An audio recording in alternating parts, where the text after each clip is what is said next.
Apache, Ute, and Pueblo artists living within Arizona, Utah, Colorado, and New Mexico. Tune in every third Thursday of the month at 9:30 a.m. or find podcast episodes. Native Art Voices of the Four Corners, great artist stories are the journey of art in the Four Corners.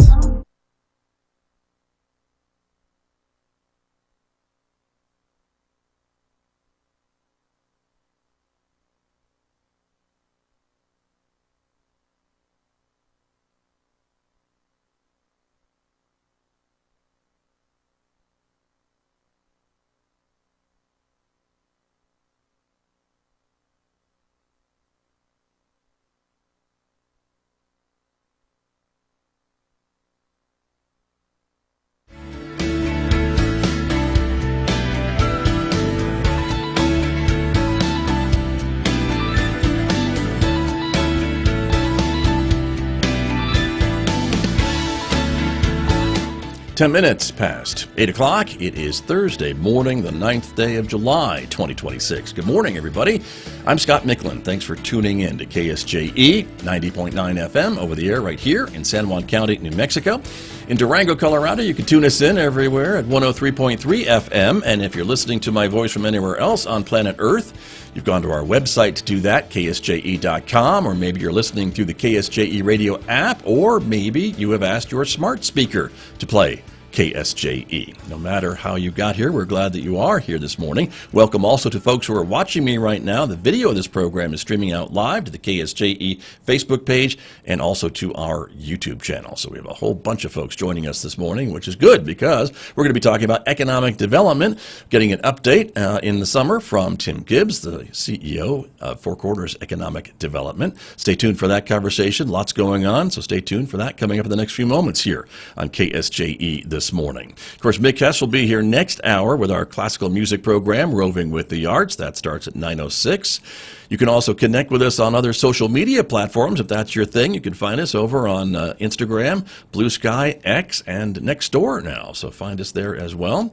Also, if you're a podcast listener, you'll find our podcast. We publish a new one almost every day, wherever you listen to podcasts. Also, you can find our podcasts and more on the KSJE Radio app, available on the App Store and on Google Play. Outside our studios at San Juan College this morning, it is already 76 degrees. There's a heat advisory in effect starting at noon today because of the hot weather that has just settled into the area.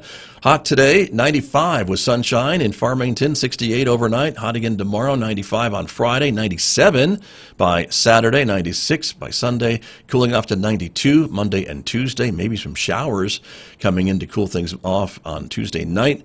More rain in the forecast next Wednesday. We'll see if that happens with a high of 94 and an overnight low of 71, and more showers over the evening time next Thursday, Friday, and Saturday. So we'll keep our fingers crossed. I'll be back with my guest right after this on KSJE. KSJE is supported by San Juan Regional Medical Center, your community hospital serving the Four Corners. With a 115-year history of improving the quality of life, health, and care of individuals and families throughout our region. When life happens, San Juan Regional Medical Center is here to serve everybody.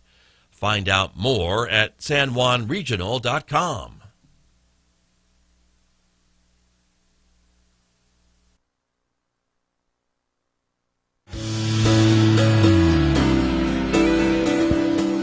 Now back to Studio A and the award-winning Scott Micklin Morning Program on KSJE.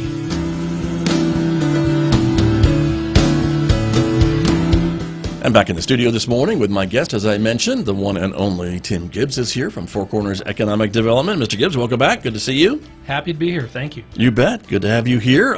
One day after your big annual meeting for Four Corners Economic Development, right? That was yesterday morning. It was. I would have been there, but I was here. That's right. Apologize. That's right. No, it was a great day.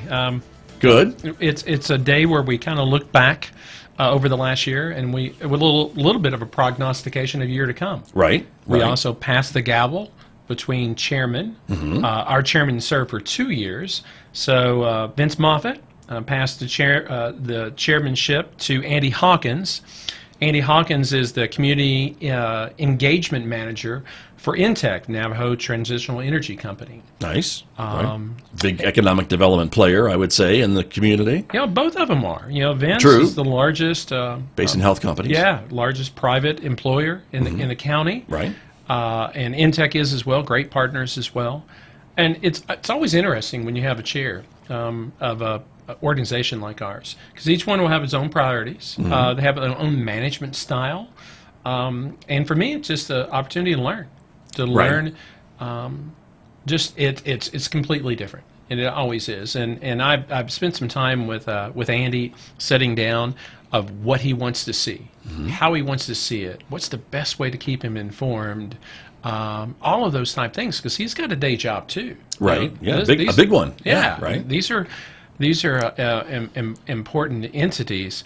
But we also got to keep them up to date with what's going on with the FORSED, and I work for a board, so I need to give them quality information and get guidance from them as well. Sure.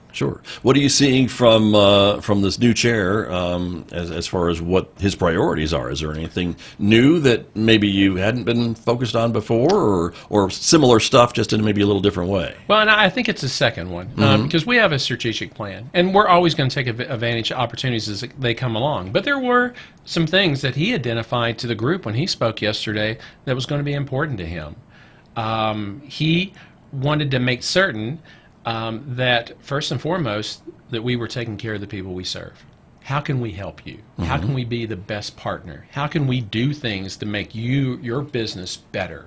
First and foremost, he wanted that. Right. He also wanted us to be straight in line and working as closely as we possibly can with San Juan County and the rail project. We talked about that here, yeah, sure, right? Because the rail affects everything. It affects every business, whether you know it or not. Just because if there's cheap ways or competitive ways or more competition to transport product both in and out of this region, it's going to help everyone. Right. And the work that the county has done is phenomenal on the rail service. So how can we be the best partner, once again, to them for that particular item? Sure. What can we do to help them? Because they're farther along on that project than we've ever gotten before. And which is, I think, important to note, because folks who've been here for a while will say, well, they've been talking about rail for 60, 70, 80 years now, right? And that's true, but this is the farthest along with the input from state and federal governments that this project has ever been, and there's actually some dollars to back up some of the talking that's been happening too, right? Yeah. And that's what you're talking about. That's where I was going to go, is the investment of both the federal and the state. The state set aside money for the match for this as well. They've done such quality work on this, with the Federal Railroad Administration, with state government, with our partners as well that would actually use this service. Right. And the tribe, I think, too. It's important to recognize, right? Because they are a major player, and they're very involved and supportive of this as well, I think, for maybe that has not always been the case. Exactly. Having their Natural Resource Committee endorse that, a few months back, that was powerful. Right. So, he just wants us to be very, very clear of our intent of support and what we can do to be the best partner we can be on that. Right. Well, I would think when the word economic development is in the name of your title, that this project kind of goes hand in hand with some of that stuff. As you mentioned, it's a real game changer, I think. It's expensive, it's long term, but it's one of those things that I think people look back on and say, wow, that really changed the trajectory of our communities, whether we got it or didn't get it, kind of thing. And we're working on several things that can change the trajectory of our community, that will set the stage for the next decade to come. Right. But that's a priority. That's one that he brought to the table. And the third one is more of an internal goal. It was about funding for the organization. We're funded about half public, half private. It used to be more public and less private, but we've grown in membership. Nice. Because we have things to offer, to our members. Well, that, and we build a bigger piece of pie for everyone to take advantage of as well. And he would like for us to find new ways and new things, because we're constantly trying to do more and more and more, and that costs more and more as well for the organization. So how can we do things in a way not just on the back of any certain group, but expand our scope where we can keep growing the organization? Because we've had a nice run for the last year or two, and we want to keep it up. Right. You know, we've got several important things that we're working on that are fundamental for this community, like housing. Right. You know, the housing went up. I hate to be this facts, lies, and statistics guys, but quantitating things sometimes, you know, proves the point of what we're doing and why. Right. It gives you some data to back up your decisions, right? Housing went up 9% in San Juan County last year. Costs. Prices did. Average cost is about 160,000, or excuse me, 360. I was going to say, where are you finding that house, Tim? 300 Okay. to 365,000. Right. Now, if I'm selling a house, that's good news. If I'm trying to afford a house or rent, that's not so good news, right? And there's shortages across the spectrum from every level of housing. There just is, and with wages where there are, there's really a dichotomy there between there being enough houses and being enough houses people can afford. Correct. And when we're trying to grow the economy, when we're trying to have economic development, we need housing. We just do. Not a stable stock, but a growing stock of it. So we're standing up a housing organization. It's a nonprofit eventually, but now it's going to be under FORSET, and we're going to be that public-private thing to bring things to the table to actually find ways to lower the cost of housing and to increase the housing stock that's in this region. We've got so many things, so many factors. You know, they cost four corners for a region. We're not just Farmington or the other municipalities or San Juan County. You know, we're connected to Durango. Average house in first off, I got a question for you. Take a guess. Last month, how many houses were for sale in MLS in Durango? In Durango. In the city of Durango. In the city of Durango in June. Yes. Oh, maybe, I don't know, 50? 7. Oh. 7, not 57. 7. 7, okay. 7 were for sale. And I could afford none of them. That's my next point, is housing in Durango and in La Plata County is over $1 million. Yeah. And so the down valley effect, it's both an opportunity, but it's also an issue. Right. And we have to understand that. Right. Yeah. But if we have an affordability problem here, I can't imagine what folks in that area are dealing with. I guess they're dealing with 5 roommates, or they're dealing with 3 jobs. Maybe living in someone's attic or studio apartment or whatever. But it's a totally different situation, I think, in that community, and you can see it if you go there of some of the stresses on their housing market. And there's been some really good efforts in New Mexico of other cities to address housing that they've had some success with similar type organizations that can bring public assets, private partners together to do things that would help if there's infill of property that could happen within a city limit, not just Farmington, but all our cities. Right. That's got infrastructure. Well, we certainly can lower the cost of what it takes to stand up a house or stand up an apartment building, because density also helps as well. It's all types of housing, from retirement housing down to, affordable housing. It's all types of those type things. But when you have a nonprofit, when you have something that can be kind of in the middle between the public and private, you can put things together, and we can do it quicker. We can be more efficient about it, and we can make a difference for the community that really, really wants to live here, but they need a home. Right, exactly. And it seems like there's a lot of maybe resources, maybe state, maybe federal, that could go to some of these builders to say, if you're willing to come up with a project or help with a project and get shovels in the ground and move some dirt around, there's some money that may make it profitable for you to take on a project like this. Is that kind of something that you're talking about too? Well, there certainly is from our state delegation, and we've been having those conversations. Right. Because we do, in conjunction with the Farmington Chamber of Commerce, we do a legislative send-off. And it's usually right before the legislative session starts. Right. And we get our elected officials to come in, and they prognosticate these are the bills that's been pre-filed, and this is what we think's going to happen here, and these are the things we're worried about. And the public's there, and they can say, what about this? What about that? And they can ask them, and it's really good for both sides, both our elected officials and the public. Well, last year when we had that event, one of the themes they said to us was, if you have an ask, if there's something that's going to have a capital expense to it, ask it in the next 2 years. We're looking ahead, and we think we see what's coming. So we wanted to get to work, because if there was a specific ask for things like housing or an industrial park or any of those type things, now's the time. We didn't want to miss the opportunity. Right. If you look back at a prior federal policy, past 18 months ago, there was a lot of grant funding out there for things. That's dried up and went away. Right. Anyone that's been looking or uses that for their grants for anything that they do with their organization knows that. So you got to take advantage of things while you can. Right. The state has stepped up to a certain degree for some of this, I think, have. right? So Yeah. that's what we're talking about. Yeah. And so that's important. So I guess if you had, access to, I don't know, $10 million fund, $20 million fund, seed money for developers to start some housing projects or things like that, is that kind of the thing we're talking about? Or We got to be careful because Mexico's got some very unique laws called anti-donation clause. Right, we do. And so how we think about things is for public benefit.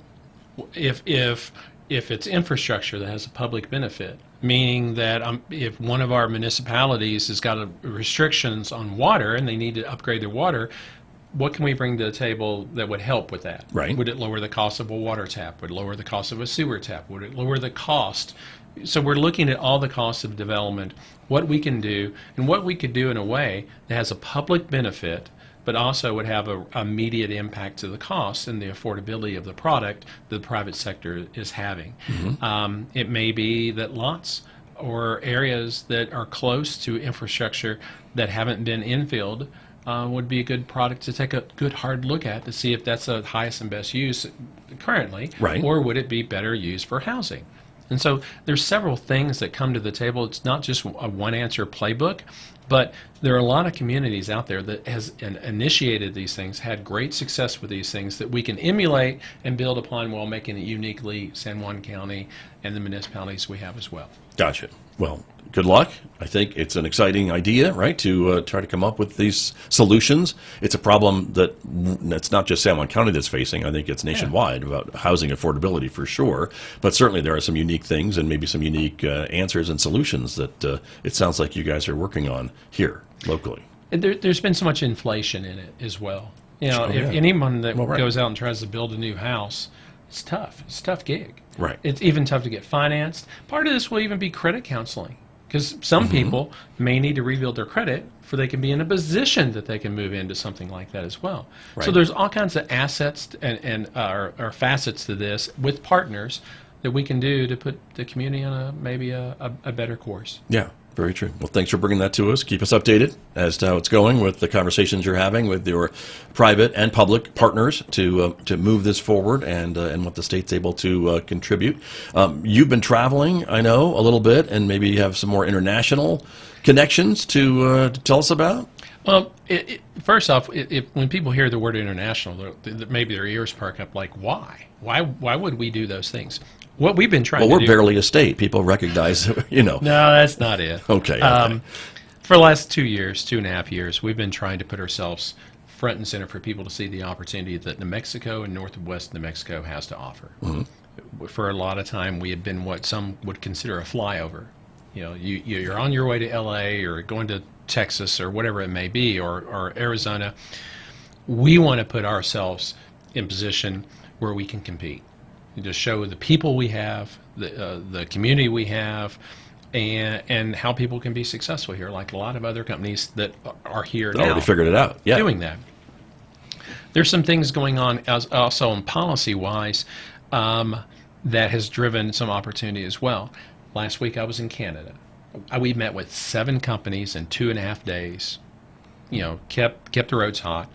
That was looking for opportunities to expand into United States. Great. Whether it was for distribution, for manufacturing, whether there was a couple that wanted to move, but there were several that just wanted to expand.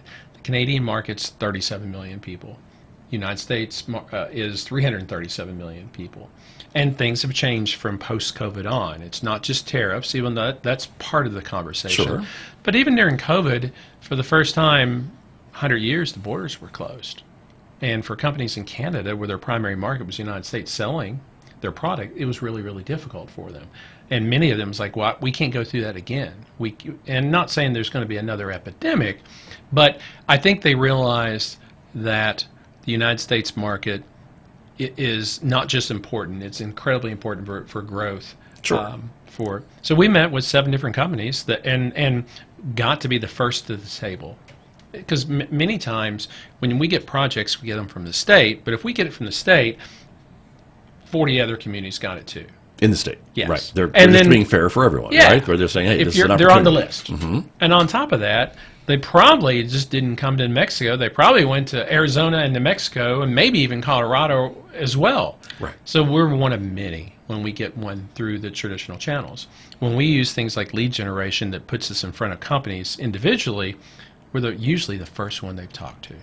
So if we can build a rapport, show them the opportunity, show them how easy we are to work with, and how we can make their plans come true, and they can be successful long term here, we have a higher percentage of success with it than being one of 40 or one of 80 or whatever it may be. Right. So we have to go out and find these companies. Now, we use a service. It costs us some money, but we get in front of the. And when I sat down with a company like the 7 I met in Canada, they know that I'm from New Mexico. They know that I'm representing San Juan County, Farmington, and other municipalities. They already are past I would think about that. Right. We could, Well, they know you're not going to waste your time. that's right. You're vetted, you're coming in with something of value, and they want to talk to you. Their So- time is valuable, but they want to listen to you and what you have to say. And there's one other thing that we got to do in the last couple of months that I'm really proud of. The state of New Mexico's got a marketing arm of their economic development called the New Mexico Partnership, and they do the marketing for the economic development. Well, they do trade shows and different things, and they meet with site consultants around the United States. And they usually do a few things internationally. They've got a huge Indian initiative going on, and they had several Indian companies that have announced and came to New Mexico from that. Well, they were going to go to Hanover Messe trade show in Hanover, Germany. That started in 1946 after the war to show the world what Germany could do post-war. Okay, And sure. They wanted As to it- yeah. Right. Part of that reconstruction. Well, we were asked to go and attend with the state that event. They were going to have a booth in the Hanover, the city of Hanover's pavilion, Right. as an invited guest, and they were going to use lead generation as well for a abundance of meetings with companies. And we were invited to come and to be a partner and come. Nice. Right. We hadn't done anything international other than Canada ever before, so I went to my board and I asked and told them what it was going to cost, and they said, yeah, if they're asking us to go and be a part of all their meetings, it's worthwhile for us to do so. The It's Friday, an opportunity. yes, the Friday before the event, I got a phone call, and the staff from the partnership couldn't go. They had 3 site visits that next week. Oh. They've tried to rearrange one or 2 of them. They couldn't because the people were in the United States, so they had to do it while they were here. And they basically said, we want you to go and represent New Mexico. You. Me. Okay. So we did. Yeah. And Nice. we personally, we represented, and I'm a board member of the partnership, so it wasn't just Four Corners. Right. I did it under the banner of the New Mexico Partnership as a board member. Sure. But I got to sit through, and I got to represent the state of New Mexico for 21 industry meetings of companies looking to come to the United States and wanting to learn more about the Southwest, more about New Mexico. Sure. Well, yesterday I had 7 companies that were either online to watch our annual meeting, watch it, we were streaming It live, right? watch it, or listen because they wanted to hear an hour and a half long infomercial about our community. 7 companies from 4 countries. Well, and about your organization, too. That's right. And what you guys are doing. That's right. So we're making So hay that with- contact is what has evolved into that, I It guess, has. right? It Yeah, has. nice. It has. So we're not putting out our shingle for everything international, but once or twice a year, things are going to come up. Once or Right. twice, there is going to be opportunity to share to the world about taking a look at New Mexico Sure. and how we can serve their needs. Well, isn't that getting an opportunity to have some one-on-one time with some of these folks? Isn't that really important? I mean, It's how- incredible. or FaceTime, as we call it, right? To be able to sit across the table from somebody and really, make your pitch and answer their questions right there and then, and really kind of try to make and start that relationship, I guess, too, which is a lot of what this is. It is. It's still personal now, and I do it a little different too. First thing I want to do when I sit down with them is like, tell me about your company. Tell me what you're looking for. Tell me what success looks like. If you ask someone many times, they'll give you the answers to the test.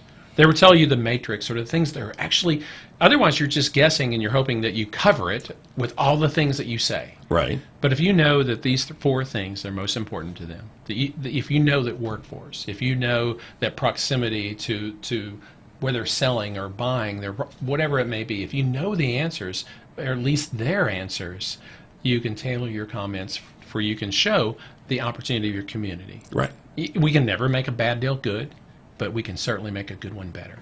Sure. Well, and again, having that relationship, if there is something or question that comes up, they feel, I think, comfortable reaching out to you to say, hey, what about this? Or how can you help us with that? I've been Here's doing something that. new we didn't think about at our last meeting, but what do you think about this? I've been doing that every day, the Right. follow-up. And I usually get the follow-ups at night when I'm sleeping. Then I do it Time change. Yeah, I do it the next day. Sure. But it's exciting. And one of those companies we did something very, very similar with last year that set through the presentation of our annual meeting last year. I think it's going to make here.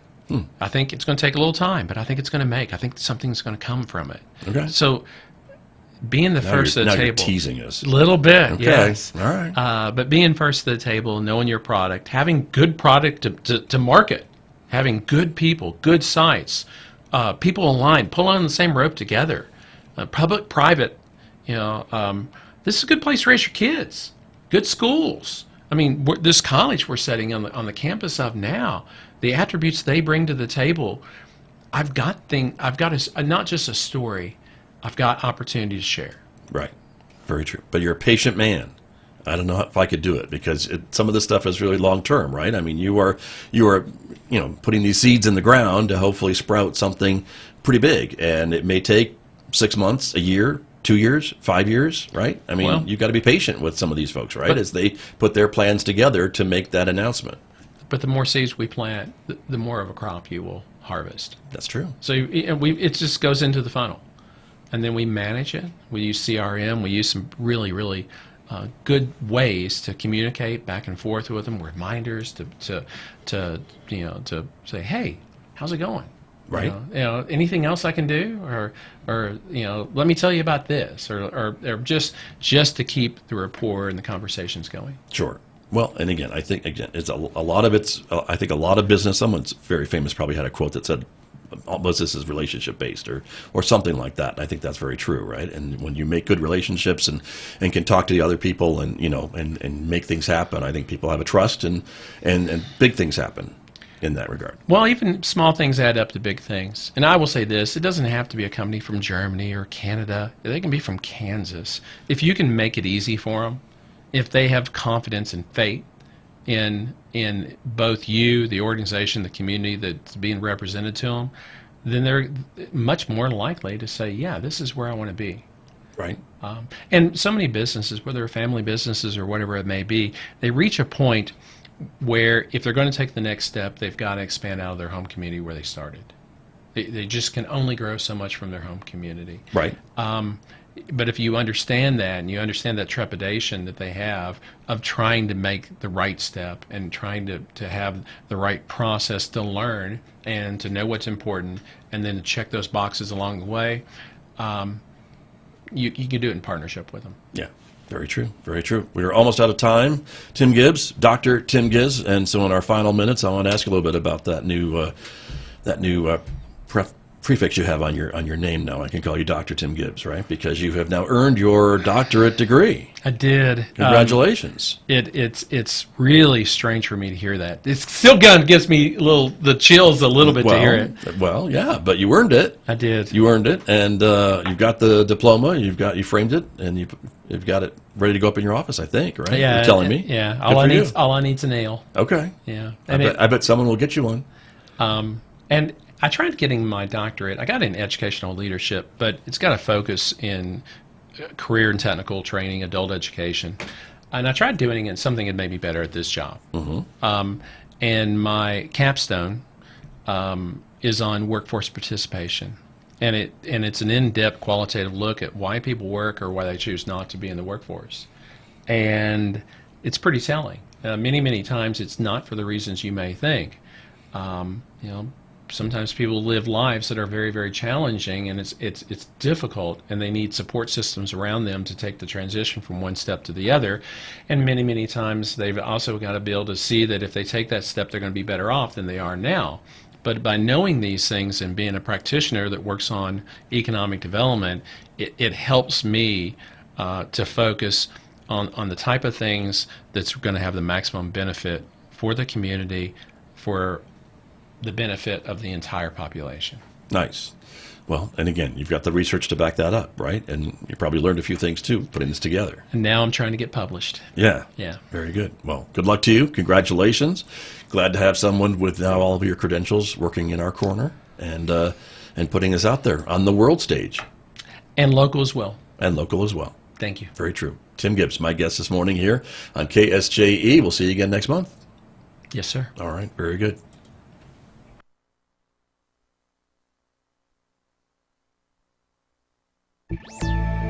Getting injured soldiers